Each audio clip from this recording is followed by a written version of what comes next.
Welcome to my feats tier list video. This won't be a short video considering the number of feats I have to go through. As always, this is just my casual opinion, but as we're going through, the things I will be thinking about are, and kind of most importantly for me, is the opportunity cost. If I pick Great Weapon Master or Mage Slayer, it means I'm not picking one of these other feats. And we only get, generally, most characters will only get 3 feats. Single-classed fighters will get 4 since they get an extra feat at level 6, and single-classed rogues can get up to 4 because they get an extra feat at level 10. And the one thing I will be comparing all feats to is initially the ability score improvement up here, but also when we think about some of these other amazing feats, for example, why would I pick Dungeon Delver over something, let's say, like Great Weapon Master, Tavern Brawler, Sharpshooter, some of these top tier feats. Secondly, apart from just the opportunity cost, is it good for the classes / characters that you would expect to use these feats? So I'm not going to give Great Weapon Master to a wizard who isn't wielding any sort of weapon that can benefit from it and isn't attacking with their melee weapon. I will be thinking about, okay, is Great Weapon Master good for my actual melee characters who are already wielding two-handed weapons? And the third thing I will be thinking about is the feat better than simply doing a 1 level dip in another class? Is it better than multi-classing? Because several of these, not all of them, but several of them, you can get the same benefit just from a single level in another class. And all you usually miss out on is the level 12 ability for the single class, which is a feat for every single class. Some classes do come with other resources, such as monks, who get key points every level. So I would have to take that into account also. So starting from the top, although an ability improvement isn't technically a feat as such, it is on the feat window. And this is what I will be comparing lots of things to. So for the ability score improvement or ability improvement, you can put up any ability point by up to 2, or 2 separate ones by 1 each. This is the main way that every character can improve their ability scores. Yes, there are some items that can do this. Yes, there are some other ways of improving some ability scores, but this is like the reliable way. And for example, I've got Shadowheart here. Now, before I level her up, she's currently level 3, I'm just respecking. And her spell save DC is 15, and she can currently prepare 6 spells.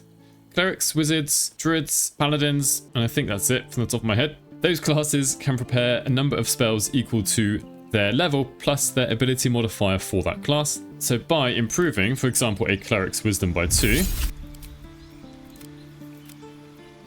Let's just put that up. Or up to the next even number, it doesn't have to be 2. And in fact, in this particular situation, I would probably even out 2 different ability scores. Anyway, so when I level her up now, I can now prepare up to 8 spells. Her spell save DC went up by 1, and generally, ability score improvements make your characters stronger at what they can already do. The rest of the feats, pretty much the rest of the feats, give them some sort of versatility, something different. If we think about breadth and depth, ability score improvement is all about depth in a class, and the feats are about creating breadth to your character rather than your class as such. Now, this is just super strong. Unless you're picking a stat your character isn't actually using, you can't go wrong. And you'll find there are lots of guides online talking about making your characters nice and strong, and one of the easiest, most reliable ways is making your ability score higher in the main stat that you are using. Interestingly, this is a side note, I found these icons in the game files, and the one for ability score increase was actually called Inspiring Leader, which is a feat from 5th edition D&D, but it didn't make it into the final game. And so when we think about the other feats, we do have to think about, do I want to make my character have some sort of variety, or do I want to make them stronger? Right, I'm picking random things. Next up on the list, going alphabetically, is Actor. This increases your charisma by 1. So usually you would expect to have this on the charisma classes. Your proficiency bonus is doubled for deception and performance checks. What this doesn't tell you, I just want to show you, well, it doesn't even have proficiency in deception or performance at the moment. So if I pick Actor, you can see the charisma went up to 18, and it says charisma plus 1, and then we have performance proficiency and deception proficiency. Let's just accept that.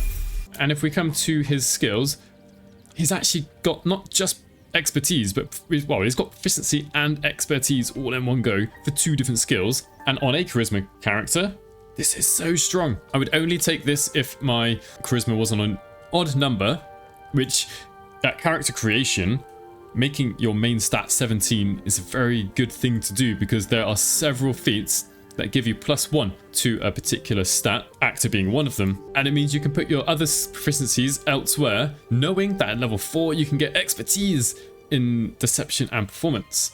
So for charisma based characters, definite S tier. Next up is alerts. I'm just going to level Shadowheart up a bit. So what does alert do?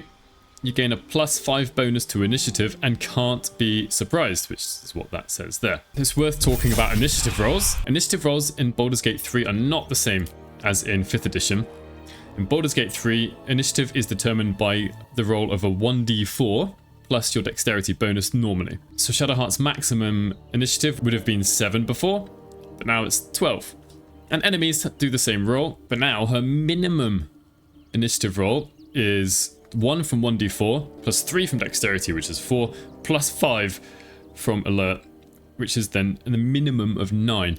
That will beat just about every enemy, not exactly every enemy all the time, but I would suggest 95% of enemies will go after Shadowheart now when a fight starts. And also, you can't be surprised. Now, if you've played through the game several times, you'll know where you can be surprised, and maybe you can be ready. And I'm going to put this at A, not quite S, because we can have an elixir that does the same thing. But also, the +5 is almost a bit over the top. Being able to go first does mean you can take enemies out before they get even a turn, which means you have much less damage coming your way.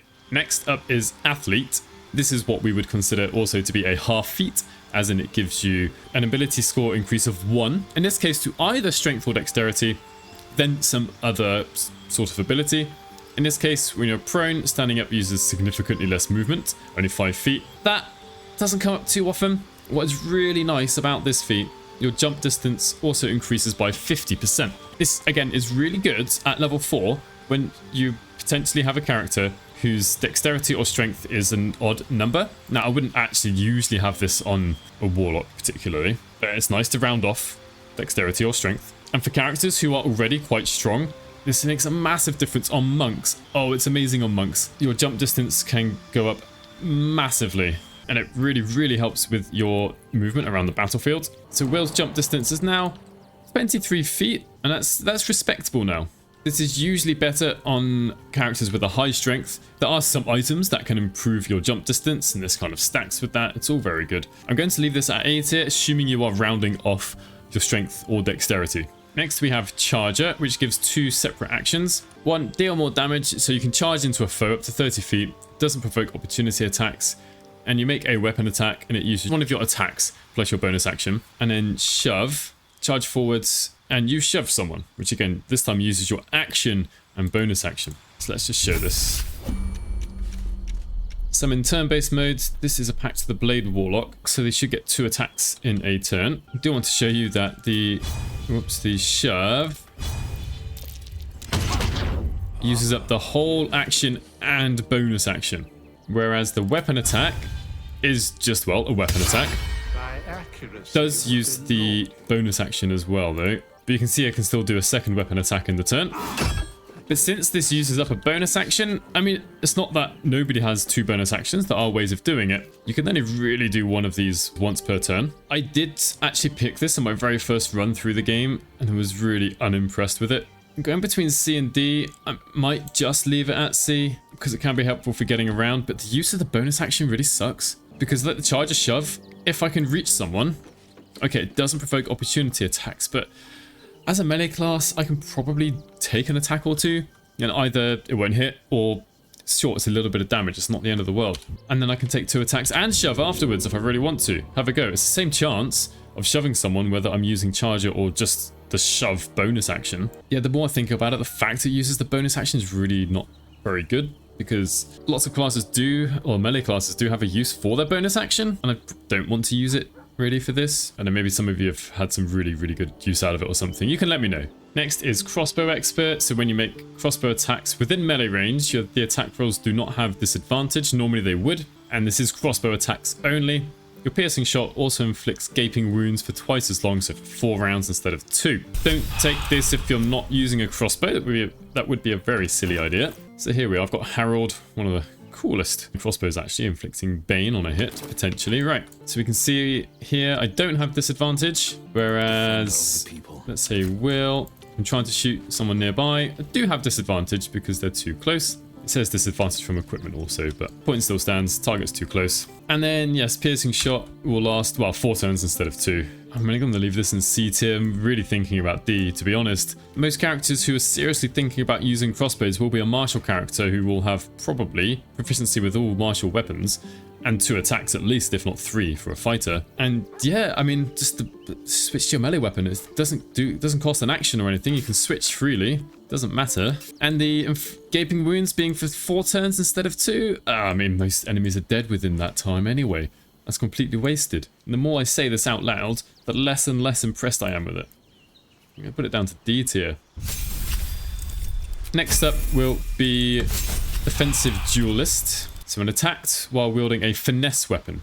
It's not any old weapon, it does have to be a finesse weapon, and you're proficient with it. I'd assume you would be anyway. You can use a reaction to add your proficiency bonus to your armor class. So this will start out as +2, then to +3 at level 5, and then eventually to +4. Possibly causing the attack to miss. So this is only for a single attack. So we do need a finesse weapon. This one, actually this is a great weapon to actually show off. This is probably the best use of the feat. This particular rapier, Duelist's prerogative, gives you an extra reaction per turn. You were witnessed assaulting someone. Let's see if I can make this work.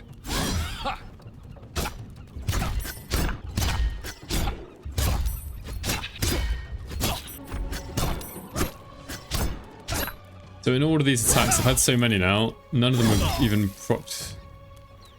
made it work. Because there is a quite narrow range of rolls they have to get within. There's 2 turns now, and not once has it actually worked. Here we are, right, Defensive Duelist, they've rolled 21, so we can make them miss. But then on their next attack, my armor class isn't any higher anymore, it's just for a single attack. And so towards the end of the game, I actually think the worthiness of this feat goes down and down because there are potentially enemies that have more than 1 attack.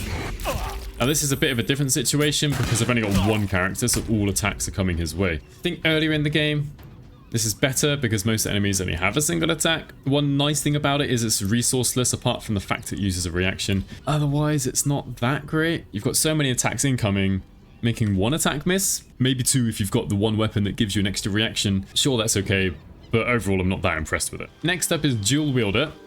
You can use 2 weapon fighting, even if your weapons aren't light. What this means is that you can actually have 2 one-handed weapons in each hand, even if the weapons aren't light. Normally, you would need both weapons to be light if you want to dual wield weapons. If you are dual wielding, then you get a +1 bonus to armor class, which is kind of nice, because if you are proficient with shields, actually you only lose out on 1 armor class compared to a normal shield when you take this. Obviously it means you can't have a magical shield though. You cannot dual wield heavy weapons, that basically means 2-handed weapons. I'm not actually going to take it on this fighter because one of the best use cases of it is actually on spellcasters. So Gale's a human, so actually he does have proficiency with shields. Some spellcasters don't have proficiency with shields. So you're not really losing out by dual wielding. And the reason this is good for spellcasters is you can have 2, usually, staves, that have some awesome magical effects. Now I've got Marker Heshkir here, one of the best quarter staves in the game. That's awesome. And in his offhand, I don't have the, maybe second best quarterstaff, but I've got a half decent one from earlier in the game. You gain a +1 bonus to spell save DC and attack rolls. Amazing. I've now just got a +2 bonus from my weapons. Gale's spell save DC is now 22. It's not the highest you can get by any means, but considering all I've had to use is a feat, his intelligence is already 20. This is a really, really good feat for spellcasters, maybe towards level 12, when you're actually getting 2 quarterstaves worth dual wielding. Oh, but don't usually take it on martial classes. What you do gain out of it is an extra attack with your bonus action, but unless you have the 2-weapon fighting style, which most martial classes can get, then you don't add your ability score bonus to that offhand attack. I'm going to stick it in A tier. It's not the best of the best, but is still very, very useful. Next up is Dungeon Delver. You gain advantage on perception checks made to detect hidden objects, including traps, and on saving throws to avoid or resist traps, and you're resistant to damage dealt by traps. I don't know, the opportunity cost here is far too high. Advantage on perception checks is cool and all, but you've got 4 characters in your party, you get 4 rolls anyway. It's usually a good idea to have 1 character at least who's got a high wisdom. And I find traps don't actually even kill me that often. The worst part is they knock you back maybe somewhere into an abyss or something. That's the worst that can happen. Trap damage is usually dealt outside of combat while you are exploring, And you can heal easily outside of combat. It's no worries there. For me, this is a D tier. Probably one of the worst feats in the game. It's just there's no point to it. You can heal yourself outside of combat with a short rest or long rest or potion or good berry or raspberry. Not a problem. You can set traps off with summons. You don't have to send your characters in even. Next up is durable. Your constitution increases by 1. So another half feat. You regain full hit points each time you take a short rest. I mean, this is more for convenience than anything else. I'm going to put it in C tier only because of the constitution +1. You know, having that extra constitution can help, and it's just a tiny bit more convenient. Now, I do believe here, where is it gone? Short rest, full heal. You have this fully restored on a short rest. If you want for convenience sake, you can just turn on this custom difficulty. And then you don't even need to take a feat for it. But not everyone's going to go and do that, obviously. The next feat is Elemental Adept. You pick one of the elements, as it were. Your spells and attacks ignore resistance to a damage type of your choice, one of these, which is kind of nice because there aren't too many enemies that are immune to too much, but there are quite a lot that are resistant to some of these types of damage. And when you cast spells of that type, you cannot roll a 1. So I'm going to pick Fire. I mean, Shadowheart isn't known maybe for being able to do lots of fire damage, but since I've made her a light cleric at the moment, let's go for a Fireball. No talking your way out of this. And one of the reasons Shadowheart gets to go first is because of the alert feat I picked up with her earlier. Right. So we don't get to see this, but we just cannot roll a 1. So the minimum initial damage rolled will be, I guess, will be 16. But it really raises up your minimum damage. It is only for a single type of damage. You can take it multiple times. I think this is B tier. The ignoring resistance is good. The extra damage is nice, but you won't be doing huge amounts of extra damage. Yeah, it's a solid pick, but you are missing out on some better feats, essentially. Next is Great Weapon Master. This has got several things going on. And by the way, if you didn't already know, this is an amazing feat. When you land a critical hit or kill a target with a melee weapon attack, this can be with any weapon. It doesn't have to be with a great weapon as such. You can make another melee attack as a bonus action. So if you still have a bonus action present and left, you can then attack for an extra time. Also, with melee weapons you are proficient with and are wielding in both hands, this can be a versatile weapon. It doesn't have to be a two-handed weapon. You can deal an additional 10 damage at the cost of a -5 attack roll, and you can toggle it on and off. So the toggle is in the passive section, but what I would suggest you actually do if you do have someone with Great Weapon Master, open up your spell list. I pressed K, and you can drag the passive into the hotbar and turn it on and off. So if I have it off, I've got an 80% chance to hit Gale. I should equip a two-handed weapon, shouldn't I? Right, let's go for the awesome one.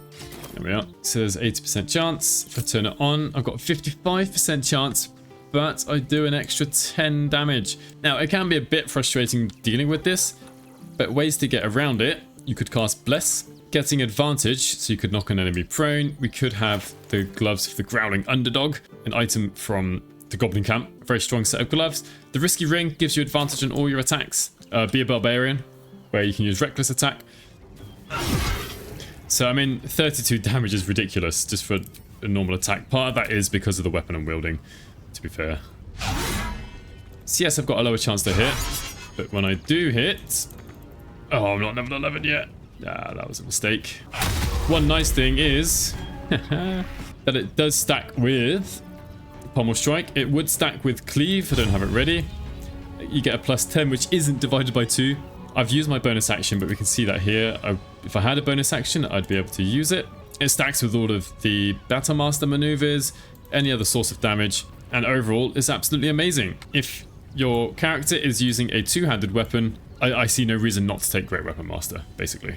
Next up is Heavily Armored, which gives you armor proficiency with heavy armor, and your strength is increased by 1. Yet another half feat.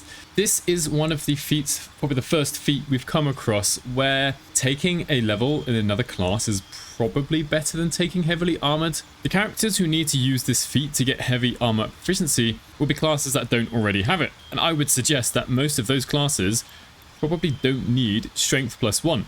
Fighters and paladins come with heavy armor proficiency from the get-go.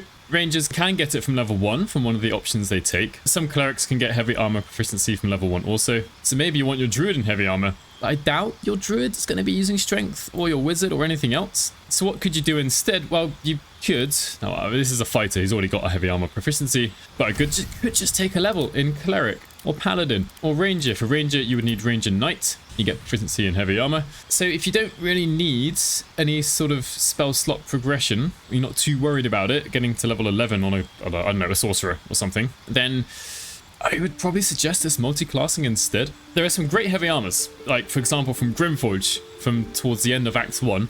Some of the armor there is really, really good for a long, long time. So it's not that having heavy armor proficiency is bad.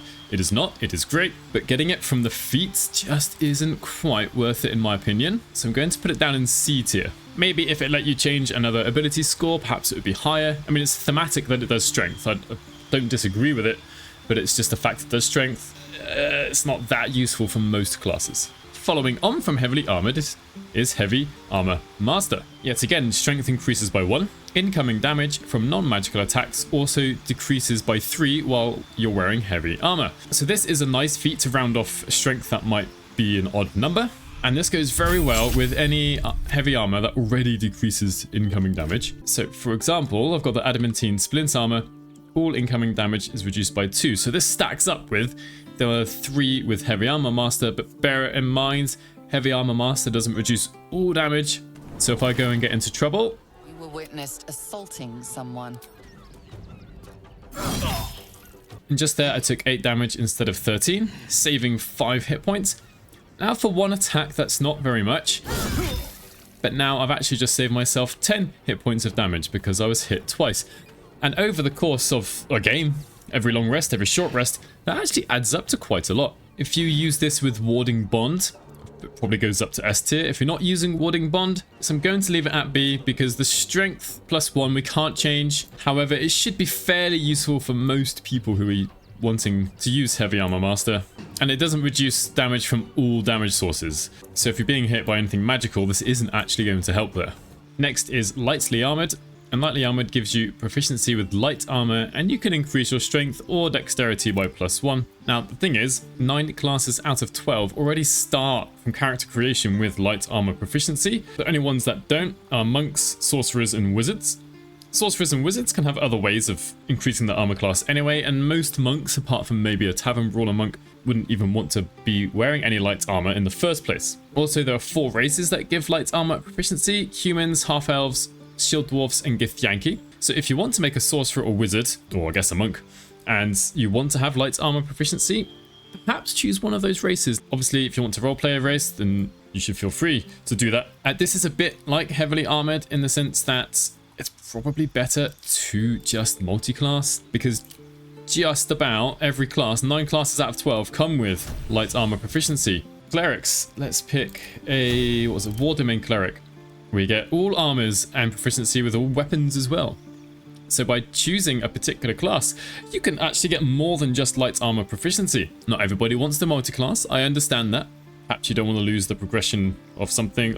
If you pick a cleric, you can actually continue your spell slot progression. So if you're really looking for armor proficiency from your feat, I strongly suggest actually multi-classing. Another downside to multi-classing here though is you miss out on the +1 strength or dexterity, and you can even that out, round that out to an even number to get the extra bonus to that stat, either strength or dexterity. But a bit like with heavily armored, I'm going to leave it in C tier. Not many classes even need this anyway, but because it's a half feat where you can choose to increase a stat, that drags it out of the critical miss for me. That then leads us to Lucky. Now, something I do want to kind of point out before I carry on, or as I'm going through the screens here, even the feats I put down at like D tier, I'm sure most of them have some niche uses, some particular special case uses. Anyway, Lucky, you gain 3 luck points, and you can use these to give yourself advantage on attack rolls, ability checks, saving throws, or make an enemy reroll their attack rolls. Let's actually just use that. So reroll with advantage, reroll attacker's die. Let's see, should I hit? No, I couldn't do that, could I? Right. I will take that off so I don't do too much damage. Gale might get a bit annoyed. So if I'm missing with my unarmed strike, I can reroll it. You get 3 luck points. They replenish on a long rest, and you can affect enemies, and you can use this on skill checks. So it's not even just a combat feat there. I quite like this. This is quite a good feat. This is really good for minimizing or mitigating risks. So especially in honor mode, I feel like the benefit of Lucky is actually very high, because there are certain times you really don't want to either miss or fail a particular saving throw or skill check, and Lucky is going to really, really help with that. Then we have Mage Slayer, lots of different things going on here. So when a creature casts a spell within melee range, that's really what's, for me, kind of lets this all down. Within melee range of you, you have advantage on any saving throw against it. That's cool. And you can use a reaction to immediately make an attack against the caster. That's cool. You're weaponizing your reaction. That's always good. Enemies you hit have disadvantage on concentration saving throws. Also pretty good. There are other ways of breaking concentration, such as casting whole person or knocking someone prone, or just outright making them go to 0 hit points. So that's the 3 features there. And so the main problem is you have to put the Mage Slayer next to someone who's going to cast spells. Now I know one of these here, one of these Fist here does cast spells. Well, he does in Ensnaring Strikes. Maybe Fist Word is actually going to be the easiest one. You were witnessed assaulting someone. So, because I knew that was going to happen, I can now actually attack him. Which is cool. And this is lucky coming into play. Ha. Oops. But now if any of these Fist up here cast a spell, I'm fairly sure Gauntlet Edwina can. I can't do anything about it. Ignoring the fact I've used my reaction, but you have to be next to someone. And this is not always going to happen. I love the idea of Mage Slayer. I love the potential versatility it gives, but knowing when an enemy is going to cast spells is, well, you have to have kind of knowledge of the game ahead of time almost. And by the time you've seen an enemy cast a spell, perhaps they're too far away. Some are obvious. Some, like Fist, for example, are quite clearly wizards, and that's fine. You can go target them. And the other thing is that not every enemy casts spells. In this fight here, effectively the ranger and I think she might be a paladin of some sort, or clerical fighter. I know I've got 1, 2, 3, 4 enemies that don't. Still, what you wouldn't have done. And yeah, I guess there are in most battles some enemies that cast spells, 1 or 2, even early on in the game. But for me, it's the opportunity cost. I'd much rather have one of these ones above than Mage Slayer. Next up are all the magic initiate feats. I'm kind of going to do all of them at once, and rather than do it 6 separate times where I'll be saying some very similar things. So first of all, what do these magic initiate feats allow you to do? You get to pick 2 cantrips from that class's spell list. So at the moment, Shadowheart is a cleric, and I can pick magic initiate bard. So I can pick 2 bard cantrips, but the problem is, because it's, well, not problem, but something to be aware of. The spells that come from the other class's spell list are cast using the ability modifier for that class. So as it says here, your spellcasting ability for all 3 spells, we'll get to the 3rd spell in a second, is Charisma. Shadowheart's Charisma is 12, it's not that great, at least it's got a bonus to +1 I suppose. So keep that in mind if you're choosing this spell. So actually I wouldn't pick Vicious Mockery. The spell save DC for this will be based on her Charisma, but maybe Mage Hand and Dancing Lights or Friends or Blade Ward are not dependent on the spell save DC or the Charisma modifier, so it doesn't matter too much. And then you get to pick 1 spell. So I could pick something that isn't on the cleric spell list would be a good idea. Actually, picking a ritual is not a bad idea either. Let's say Long Strider, so then I can cast this. And that's kind of cool. This is giving versatility, some different spells that your class, your character doesn't normally have access to. But what could I do instead? Well, I'm actually at level 12 with Shadowheart. All I'm getting at this level is some extra hit points and a feat. That's it really. I've already got access to the level 6 spells. And I can prepare 1 more spell, because I've got 1 more level in Cleric. What could I do instead? Do you know what? I could just multi-class into Bard, get access to 2 cantrips, and then 4 spells she doesn't already have access to. Now, yes, they are dependent on her Charisma modifier, but I could cast these spells with my regular spell slots. I could pick 1, 2, 3, 4, these 4. They're all ritual spells, actually. They're not dependent on the spell save DC. I get to pick an instrument, and in fact, because I'm a bard, I can pick an extra skill, and you basically get more benefit from taking a single level in that class you're looking at. Now, since she is a cleric, perhaps actually picking a druid, for example, is a good idea, because they share the same spellcasting ability, which is wisdom, and then I get access to all these spells. Yes, she has access to some of them already, but now she has access to even more. And even a martial class, if you wanted to cast spells, it's not a bad idea to multi-class rather than pick magic initiate. Again, there are classes that get some resources every level, or perhaps you want to reach a certain level in a certain class, so maybe you do want to pick this as a feat. So they're not completely useless, but because we can multi-class a single level, it's usually better to multi-class. Not always, which is why it's C. It has its uses, and perhaps you just don't want to roleplay a character that is multi-classed. You just want to play a pure fighter that's had some bard training, so pick magic initiate bard. Next up is Martial Adept. So you learn 2 maneuvers from the Battle Master subclass. Now, my Tav here, for the purposes of this video, I've made a fighter so I can get more feats. And he is a Battle Master, so he's already got some of these maneuvers picked. He can pick 2 more. I know, Riposte and Rally, let's say. And you gain a superiority die to fuel them.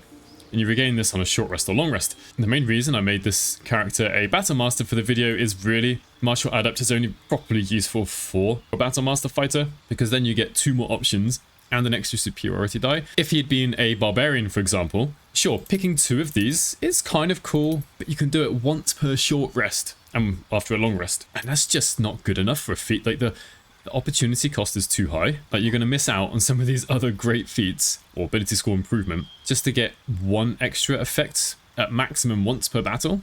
I don't think that's really worth it. For Battle Masters themselves, I think it's quite high. Probably A, not S, but A, giving yourself even more versatility and an extra resource. The other classes is kind of down at D, but I did say at the beginning of the video, is this good for classes I would expect to use it? And honestly, for Martial Adept, I'd only expect Battle Master fighters to use this. But I don't know if the intention is to let other martial classes use. I'm going to put it down and see. It's just too much of a niche feat. At least all these others can apply to multiple different types of characters. As a martial class, I do not want to use Martial Adept unless I'm a Battle Master fighter. Perhaps that's not quite in the spirit of what I said earlier, but I don't think this is really worth it. Next up is Medium Armor Master. So when you wear medium armor, it doesn't impose this disadvantage on stealth checks, and this does only apply to medium armor. Bonus to armor class you can gain from dexterity modifier also becomes +3 instead of +2. Now that sounds pretty cool because, well, let's be honest, it kind of is. Now I don't know if I've got this prepared. However, there are several suits of medium armor that basically have that feat built in. I'm just really hoping I've got a piece here. Unfortunately, I didn't buy it. All right, let me load up a game. So I've loaded up an old game. I've just got the last light in. I'm level 6. And in here is the first time we come across... here we are. Yuan-Ti's Scale Mail. Add your full dexterity modifier. Your full dexterity modifier, not even limited to +3 to your armor class. Additionally, this armor class does not impose disadvantage, exactly what Medium Armor Master does. And you get a +1 bonus to initiative rolls. And this isn't the only medium armor that does this. There are a few more suits in the game which have high armor classes. And if you're worried about the armor class that much, if you're not a fighter, take 1 level in fighter and just get the defense fighting style, plus some other benefits. The fact that there are pieces of armor that are actually better than having this feat, I've got to put it down in D. After finding the Yuan-Ti Scale Mail and other armors like it, there's just no reason to take this really. I'd really advise against it. The other thing lacking about Medium Armor Master before I go on to the next feat is that Heavy Armor Master gives strength +1. Medium Armor Master gives no stat bonuses. The next feat is Mobile. Your movement speed increases by 10 feet. That's permanent, can't be taken away from you. Difficult terrain doesn't slow you down when you dash. That's a nice side benefit. If you move after making a melee attack, you don't provoke opportunity attacks from your target. So if you're worried about opportunity attacks, you want to get a martial, well, it doesn't have to be martial, you want to make somebody faster, pick Mobile. I think it's actually quite a good feat. It goes particularly well with any class that can dash as a bonus action, but even without dashing, just the fact it increases your movement speed and prevents opportunity attacks if you hit, it's very nice to have. The Tav's movement speed here is now 40 feet instead of 30. Can attack the sluggardly. Actually, they already had that. Can attack. Oh, no opportunity attacks. So you can get around. Oh, I've run out of actions. Okay, fine. I'll use my bonus action. Fine, that applies sluggardly. So yeah, you can get around, attacking whoever you want, and they don't get any opportunity attacks back. Next up is Moderately Armored. You gain armor proficiency with medium armor and shields, and your strength or dexterity increases by +1, another half feat. And this is really, I think, really good to give to the classes that get light armor proficiency, but not medium armor. So rogues, although rogues, you might think like, ooh, but light armor is dependent on dexterity, and rogues have got a high dexterity usually, so it would be a good idea. And you're not wrong, you're really not wrong. But as we've already seen, there are some pieces of armor that let you add your dexterity bonus to medium armor. Also, proficiency with shields is nice. Warlocks can really benefit from this as well, and the fact it's a half feat is very, very nice. Martial classes don't need to pick this. It really is for the classes that are caster classes. I think for them, it's very, very nice, especially if you've got an odd strength or dexterity. Overall, for the caster classes, those that aren't martial, I would often want to even out dexterity, so your initiative goes up, and potentially armor class, and dexterity saving throws and all. So you get, generally, everyone gets some use out of dexterity. Having a high strength isn't that bad. It's not as if it's like the worst thing ever, but it is nice to have extra carry weight and extra jump distance potentially. I personally prefer evening out dexterity, but in this example, if this was a caster, I'd still actually make the strength an even number. And next up, I'll just skip straight to it. Format, your charisma increases by 1. I don't know why we get the option here. Like, we have to click +1, but it does. And you gain musical instrument proficiency. I'm not that impressed by this. Let's actually take it. Sadly, we don't even get a musical instrument when we take the feat. I understand why not. You know, wouldn't appear out of nowhere. You don't need a musical instrument. You can just whistle.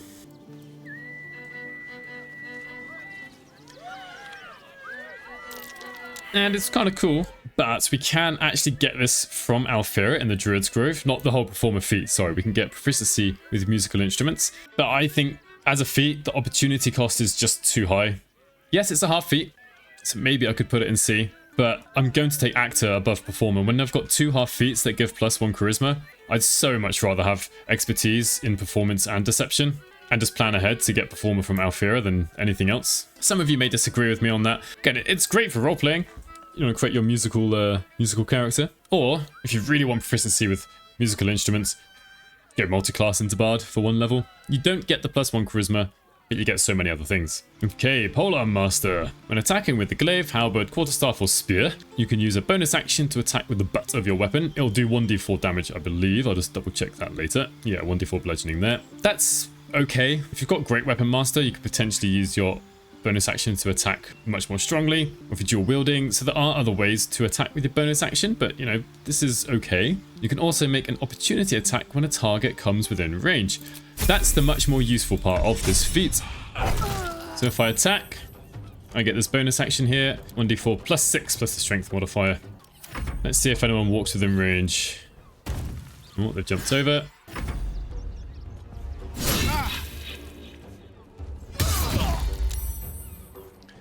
Oh, why didn't that work?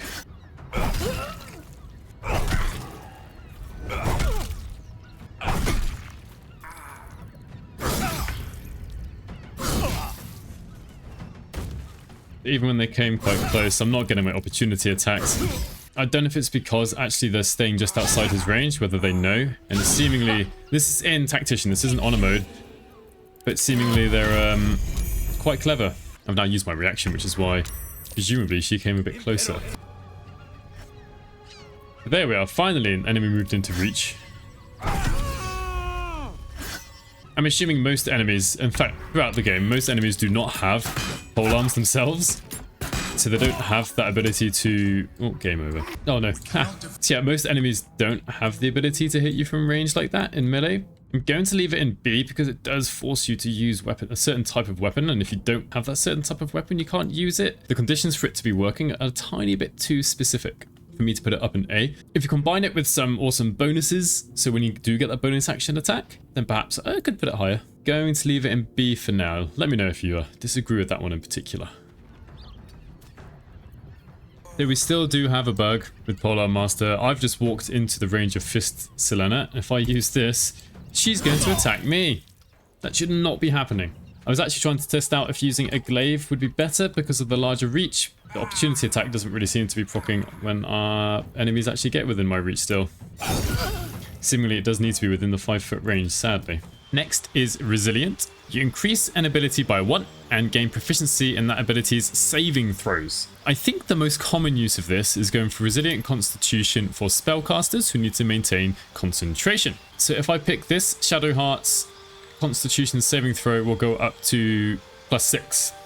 +2 from her ability score, and her proficiency bonus will be +4. And that means for most concentration checks, the most common DC is a DC 10 Constitution saving throw. Now, it doesn't have to be 10.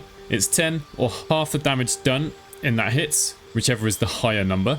And for most of the game, you're not actually being hit for more than 21 damage. Yes, there are times where you are, and the DC is much higher. So assuming that it's a DC of 10, because most Constitution saving throws will be, it means her chance to pass goes up from 65% currently up to 85%, which is pretty good. Now there is a potentially an opportunity cost for Resilient, which is with Warcaster. Warcaster gives you advantage with saving throws to maintain concentration. With the same current Constitution score and the DC of 10, Warcaster gives an 88% chance to hit because of that advantage, which sounds a tiny bit better because it is. However, if you make your Constitution 16 after taking Resilient Constitution, so it starts at a 15, the chance to pass a concentration saving throw is 90%. But the other great benefit of Resilient Constitution, it is for all Constitution saving throws. So throws against often thunder damage and poison damage, or being poisoned as well. This will help you pass those saving throws much more easily compared to Warcaster. The other potential one you might pick up for defense purposes is Resilient Wisdom. For the classes that don't have proficiency in Wisdom saving throws, having proficiency in Wisdom saving throws is a very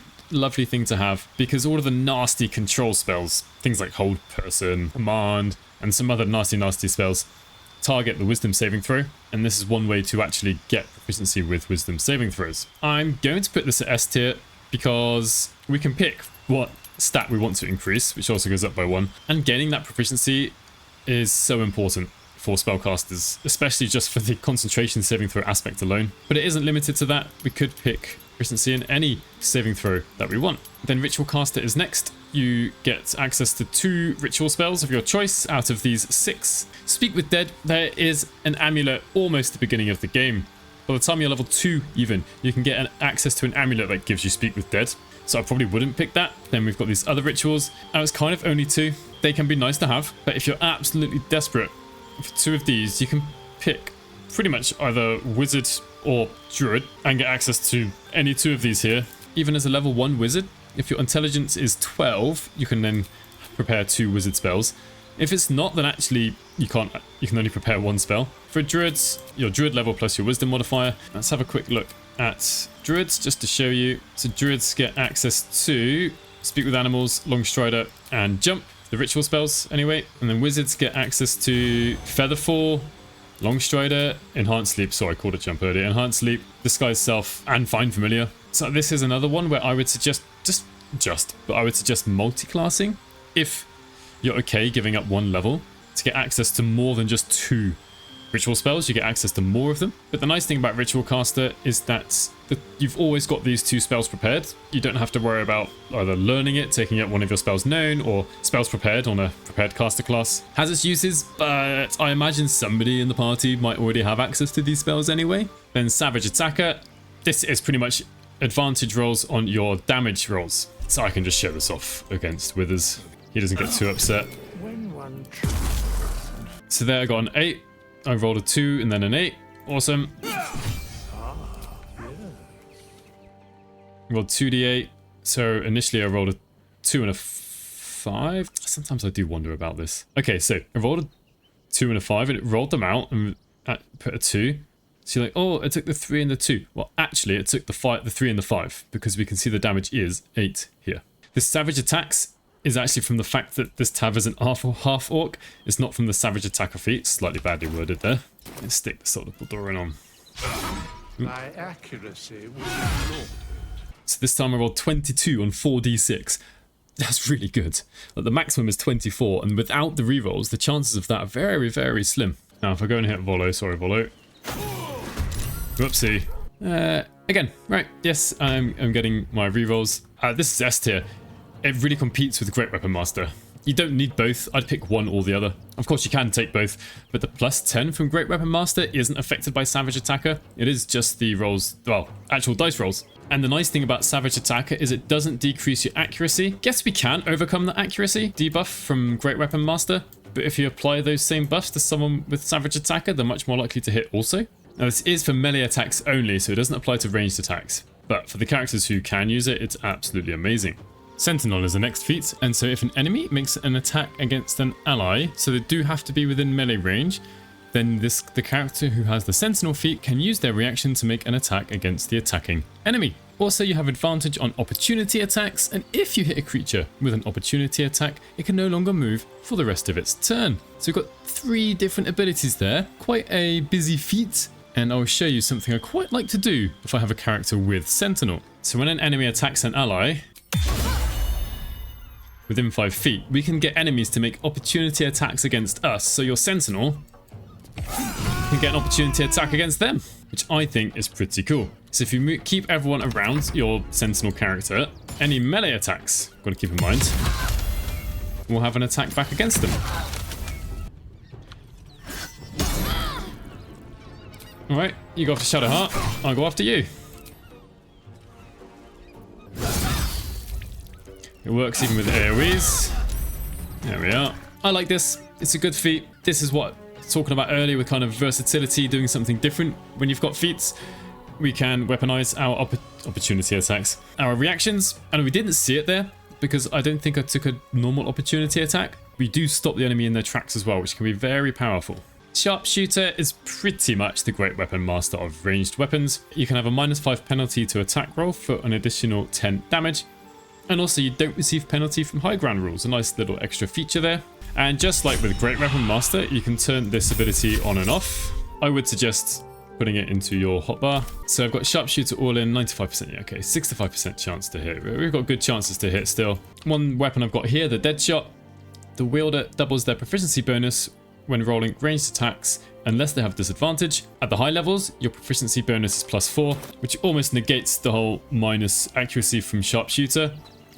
Feels almost like a free extra 10 damage. Pretty much, it's awesome. I don't need to really show it against proper enemies. 21 damage. I don't even have a good dexterity. It's only +2.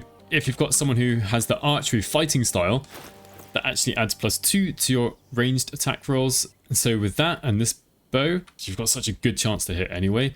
You could give yourself Bless, find a way to get advantage. This is just, yeah, just as good as Great Weapon Master, kind of better, because there are more ways to negate accuracy penalty, I would say. Next is Shield Master, which gives you a +2 bonus to all dexterity saving throws if you have a shield. And if a spell forces you to make a dexterity saving throw, if you pass that saving throw, then you take no damage from that area of effect spell. And if you fail it, you still take damage, but only half damage. So I've got a shield equipped.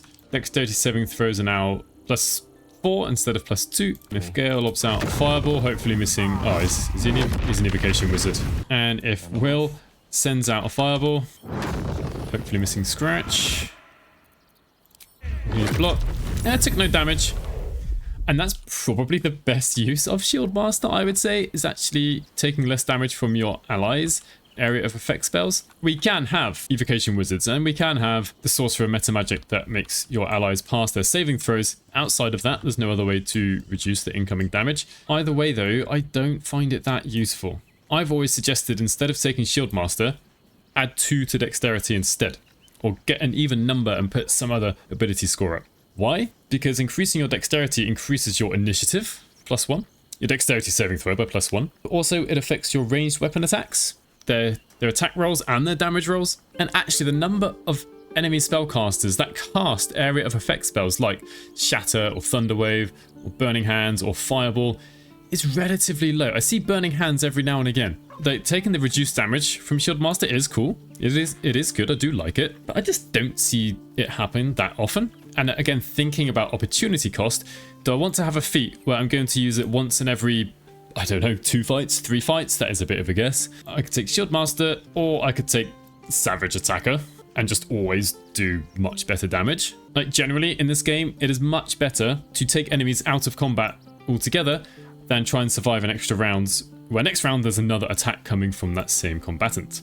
The next feat is Skilled, which gives you proficiency in 3 skills of your choice. And this is any 3 skills for any class. So here we get to pick 3. As a half-orc fighter, I've currently got proficiency in 5 skills, but perhaps I want to increase my Deception and Arcana and Animal Handling. Whatever, you pick 3 skills. Up to you. Perhaps you want someone else who's even better at Perception. I'm going to leave this in C tier. Generally, if I'm worried about who's got what skills, I would probably just respec or worry about it at character creation than try to fix it with a feat. But it's not a bad pick though, because not every class has access to every skill. You've got your background, you've got your class, you've got your race that gives you proficiency with skills, and this lets you not have to worry about it. It also does allow you to create a kind of main character. I know a lot of people, when they create their character, their Tav, which is like 93% 3% of people create their own character anyway. I can't quite remember the exact number.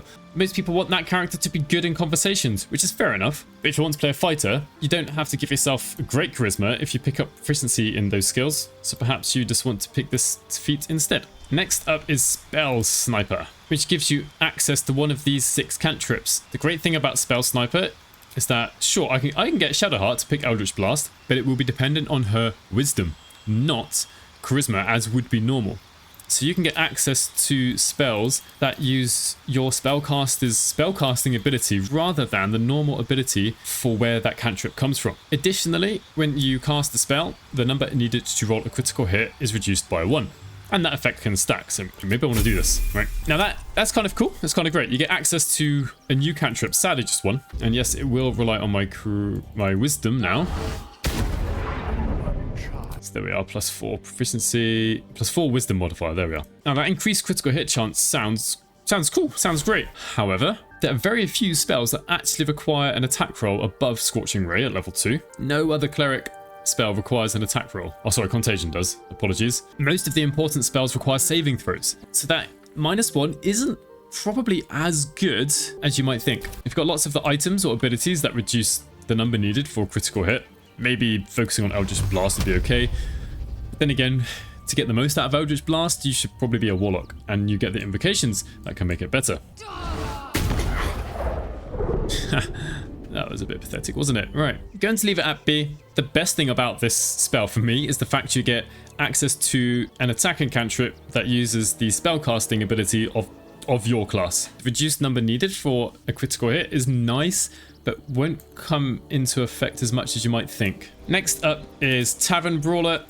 If any of you have ever watched any video about build guides before on YouTube or read about it on Reddit, the BG3 builds Reddit, for example, Tavern Brawler is well known to basically be a broken mess. What does it do? Well, the main thing it does, it adds your strength modifier twice to the attack rolls and damage rolls for unarmed attacks and throwing weapon attacks. This +6 is so strong. There's no other way to get a straight up consistent +6 bonus without using any resources. And the extra damage done is just like icing on top. Oh, that's vulnerable to bludgeoning damage.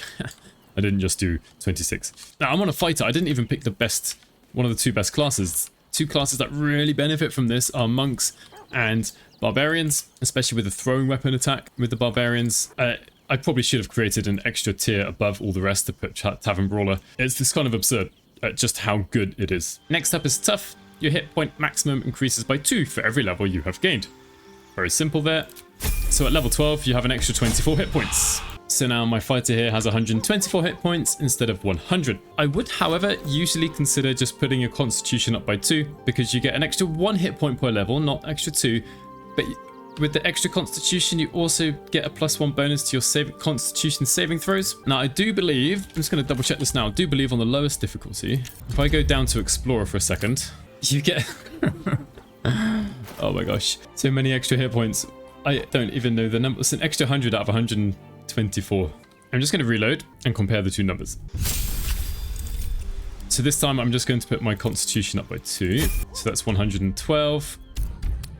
Oh, I've still got 224 hit points. Well, what I was thinking of saying is Tough is better on the lower difficulties, but actually it's just as good as putting Constitution up by 2 by the looks of it. I think for the higher difficulties, I'm just going to put it on Critical Miss. The extra +1 to Constitution saving throws is probably better. The extra 12 hit points, it doesn't mean that much. And you can have Aid and Hero's Feast on top. And if you are buffing yourself, I would say appropriately, at least with Aid, that lost 12 hit points isn't that much. And if you're on a spellcaster, especially, just put your Constitution up by 2, because then your concentration saving throws are going to be higher, the Constitution saving throws. Next up is Warcaster. You get an advantage on saving throws to maintain concentration.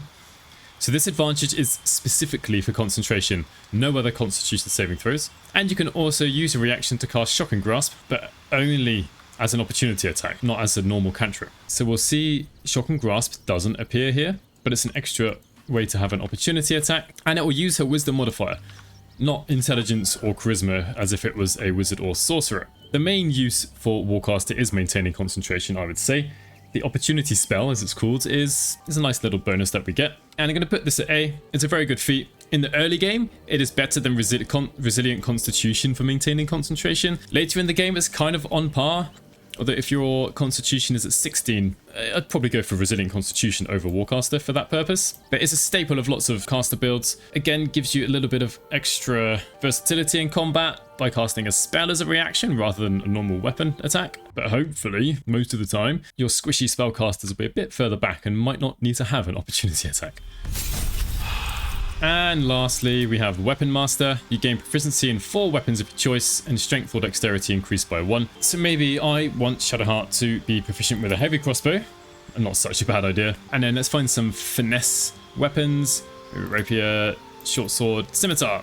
Or maybe instead of scimitar, longsword. I want to use Phalar Luve with her. And let's even out the strength. But this is another one of the feats where if I really want proficiency in some weapons, I'd much rather...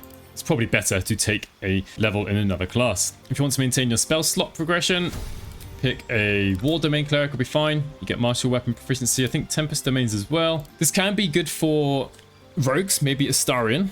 If he starts with a dexterity of 17, maybe you could pick Weapon Master to get that dexterity up to 18, and then give him proficiency in, well, heavy crossbows and all finesse weapons. Though he, as a high elf, he already has proficiency in a fair few extra weapons, which is nice. A bit like with the Magic Initiate feats, because we can get most of this from multiclassing, I'm going to leave it down here. And most people who are using weapons have proficiency in weapons that they already need to have proficiency in. So giving Weapon Master proficiency to a weapon to a wizard isn't generally going to be that useful. But the nice thing is it can round out or even out an ability score of strength or dexterity. So there we are. That's my casual opinion. For me, I basically have a bunch of feats I always really like to take and a whole bunch I always avoid.